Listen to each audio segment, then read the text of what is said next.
bien, on vient de mettre à terme, on vient d'accoucher, on vient de finir un gros bout de ce qui nous tenait vraiment occupé, qui était notre spectacle Minifest Mania qu'on a fait dans le cadre du Minifest, un festival d'humour qui se passe à Montréal. Un spectacle d'humour, là, mais enrobé de lutte. Donc, ça c'est fait, ça a été canné, on a filmé ça, non, on n'a pas filmé, mais on a présenté ce spectacle-là le vendredi 14 juin passé.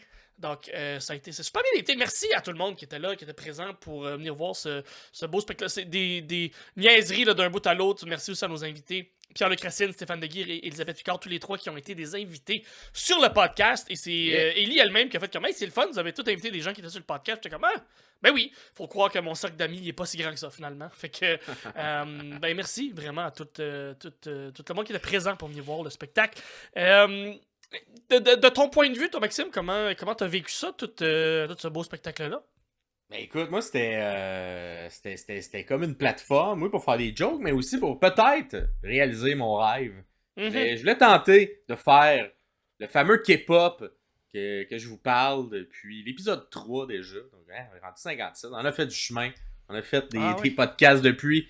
Mais mon rêve, il restait. Puis là, j'étais comme, parfait. On a une tribune, on a une scène où que je puisse faire un K-pop devant des gens, réaliser mon rêve. Yep. Et lorsque j'allais m'exécuter, ben malheureusement, je pense que l'expliquer va pas rendre justice à ça. Fait qu'on va aller en image là.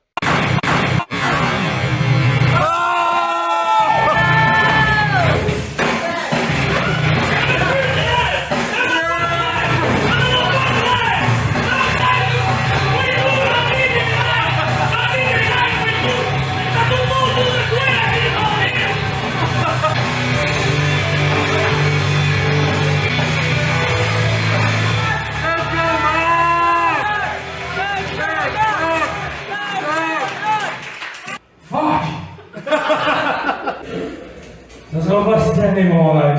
Va chier, Pierre! Fuck you, Pierre! Fuck you, Pierre! Fuck you, Pierre! Fuck you, Pierre!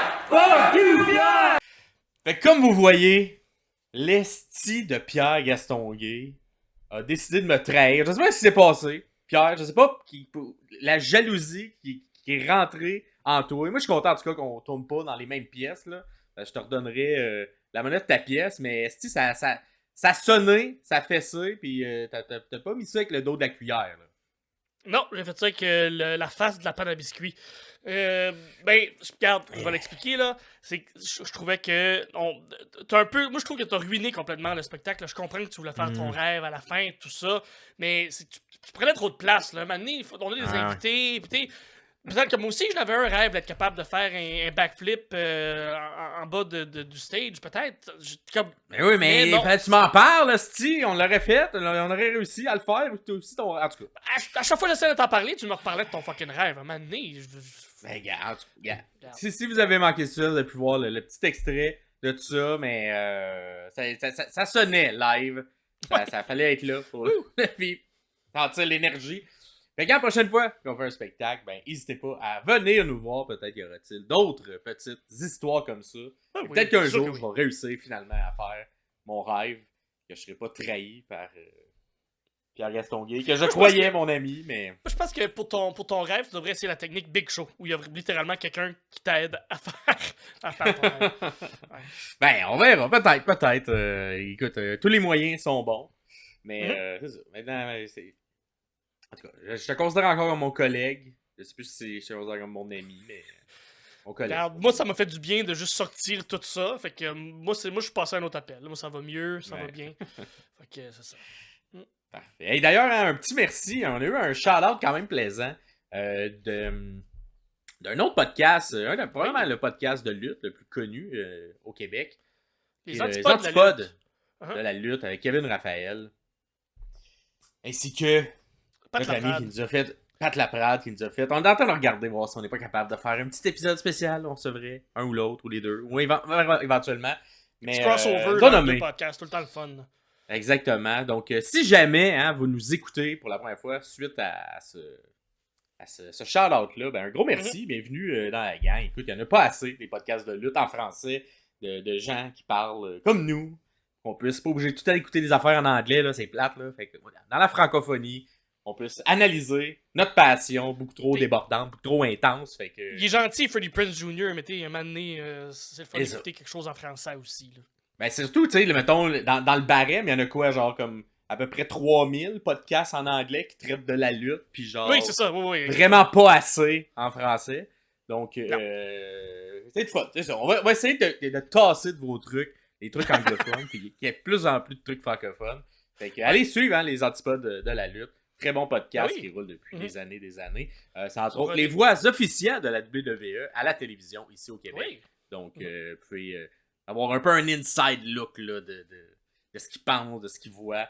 Donc, je vous conseille fortement d'aller écouter ça. Et gros merci pour le shout-out. Mais là, trêve de niaisage. On arrive dans les choses sérieuses. Le retour sur Clash at the Castle, Scotland. Et on va commencer ça avec les résultats du questionnaire. Et là, je sais pas ce qu'on va faire pour détrôner la reine incontestée des questionnaires des sommeliers de la lutte. Mais on a encore une fois une victoire écrasante du côté d'Elisabeth. Bravo Ellie. Qui, avec quand même une bonne marge d'avance. 46 points. La deuxième position en a 39. Fait quand même 7 points d'avance. Facile. Ça, c'est genre un match et demi d'avance de bonne prédiction. Le total était sur 61. Donc, félicitations. Ellie, quand même des scores assez bas en général là, pour celui-là. Là, ça a été dur à prédire, j'imagine. Ben, dans le 75%, là, tu sais, pour la première place, la grande majorité est plus autour dans la trentaine.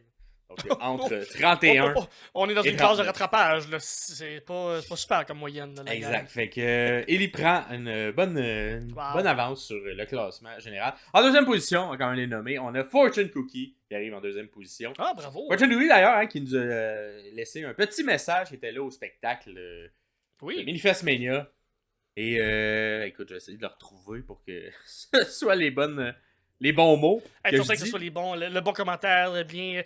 Je pense que le monde qui était là, puis sûrement, je sais pas si son commentaire a rapport avec ce qu'elle a vu à Minifest. Ouais, elle a dit, attention, votre show au Minifest était wow! Yes. Out à la revanche de Max. Fait que là-dessus, je suis d'accord avec toi. Pas moi, je dirais. Et en troisième position, on a. Écoute, je pense que c'est, à moins que tu aies changé ton surnom, mais je pense que c'est quelqu'un de nouveau qui s'inscrit pour la première fois. Christian seulement. Christian qui vient en troisième position avec 38 points. Donc, félicitations à tout le monde. Gros merci à tout le monde d'avoir également participé comme à chaque fois. Ça nous permet quand on va faire le retour sur tout le questionnaire, de vous dire des petites statistiques, de voir comment les gens prévoyaient où ça s'en allait. Puis ça donne le pouls un peu de nous, les fans de lutte. Est-ce qu'on sentait venir ce qui arrivait ou on était complètement shifté et on n'a rien vu venir des décisions de M. Paul Lévesque. Ce qui d'après moi, être shifté, c'est de la bonne lutte. D'après moi, ça veut dire que ça a été bien booké. Est-ce qu'on est d'accord? Peut-être pas. Est-ce que ça nous met en maudit? Sûrement, mais on a véhiculé une émotion, on a vécu quelque chose, puis je pense que ce pay-per-view-là représente quand même beaucoup cette émotion-là qui est le fun d'aller chercher, mais qui des fois peut être un peu là, arrachante, qui brise le cœur un peu, mais regarde. C'est de la lutte. On a vécu des émotions, c'est ça l'important. Puis effectivement, je suis d'accord pour toi. La plupart du temps, la surprise est une bonne chose. Ouais. Évidemment, des fois, t'as des surprises qui sont des mauvaises surprises. Oui, c'est ça, exactement. C'est comme, je sais pas, il y en a plusieurs dans l'histoire de la lutte. Puis des fois aussi, c'est prévisible, mais c'est ce qu'on voulait. Par exemple, la victoire de Cody, la victoire de Bryan Danielson. Des fois, là, c'est ça qu'on veut. La victoire de Cody, d'Eddie Guerrero. La victoire de Cody, c'est un très bon exemple parce que l'année 1, la première année à WrestleMania 39, tout le monde voulait qu'il gagne. Puis il n'a pas gagné, puis tout le monde était en tabarnak. Puis finalement, ça devient une histoire encore plus grande et encore plus grosse pour WrestleMania 40. Fait que c'est comme, il faut faire confiance au processus et faire confiance aux gens qui bookent les shows parce que c'est eux qui habituellement, du côté de la WWE, là, du côté de dans l'Elite, c'est autre chose. Bref. Je te laisse continuer là, les émotions, c'est le fun, mais il faut aussi analyser un peu ça plus froidement parce que c'est notre job. Courez le fond.